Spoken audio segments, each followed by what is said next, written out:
you kind of just mentioned it off camera, what your kind of your life entails right now. Sure. You're not a normal student. You're not a normal Marine. Talk about what you are right now.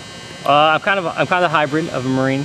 You know, I've been accepted in the program, like I said, in the STEP program. So on active duty, I come here, and my return or payback to the military would be to train the ROTC kids and get them ready to become officers themselves. So, and then with all that, I'm also a full-time student here to get my degree, so that I can go ahead and further my career as a Marine officer, which requires obviously a degree. So. What time in the morning does your day begin? 05 I'm up, then I'm over at Southern University by about 05:30, and then we PT 06 to 07, come back over here, get my workout in, shower up, and then go ahead and head on to class that day.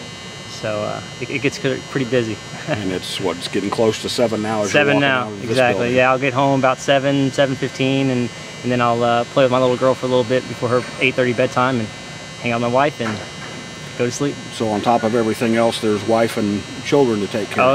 Oh yeah, absolutely. Yeah, and one on the way. So you know, we're looking forward to it, but we know it's going to get a little crazy here in March. When's the last time you had a free minute? Not a free hour, but a free minute. A free minute?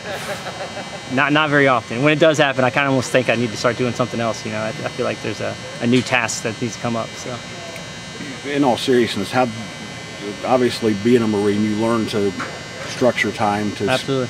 How much does that help going through all this? It's immense. You know, with all that said, I'm renovating my house. My wife and I bought a house when we first moved here, and just trying to include all that stuff into it as well. Micromanaging your time is just essential, and that's kind of what they teach you in the military. You know, you got to wake up and be dressed in 2 minutes, and not that I get dressed that quickly now because nobody's screaming in my face, but it's the same concept. You know, I know if I have a certain amount of time or how long it's going to take me to get somewhere, I will micromanage to the minute before I need to be there, or if I need to be dressed and ready out the door at a certain time. So that all kind of helps in the long run. You know, you take 24 hours and break it down to the minute.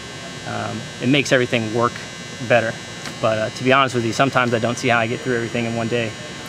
When you get out here with these younger guys, these football guys who, great athletes, great football players, are kind of going through the growing process, do you try to help them subtly kind of understand that things can be broken down, like you said, minute by minute and kind of managed? Absolutely. And in some cases where I get that personal time with another player and we get to get outside of football for a little bit, I've always, you know, with the guys that I normally hang out with, the other wide receivers, LeBord and the other Jeff Lang and then those guys, we talk about that stuff all the time. They always ask me the same questions, you know, how do I be able to handle it all? But on the field, I think the most dominant thing that I provide to the players is to try to be able to take themselves out of a situation and realize that it's not about that one, you know, as an individual. You know, if something goes wrong, or if you got bumped to the second string, or, you know, there was a behavioral issue or a grades thing, or just something had come up and it's kind of affecting you personally, not to let that show when you're out there on the field, you know. And it's been a situation that's come up frequently and a few other players, and I think that once I'm able to get out there and actually talk to them about it, it's fun to see their attitudes completely change the next rep. And so that's kind of, I enjoy the respect they get from the players, and it's fun to see them growing up, as you say. So it's, but micromanaging is hard to teach. You know, it's something that you just kind of, you figure it out eventually, you know, and then once you're put in that situation, you know, especially in the workforce where you got to do something quick, and you're on a strict timeline, you kind of figure it out yourself, so.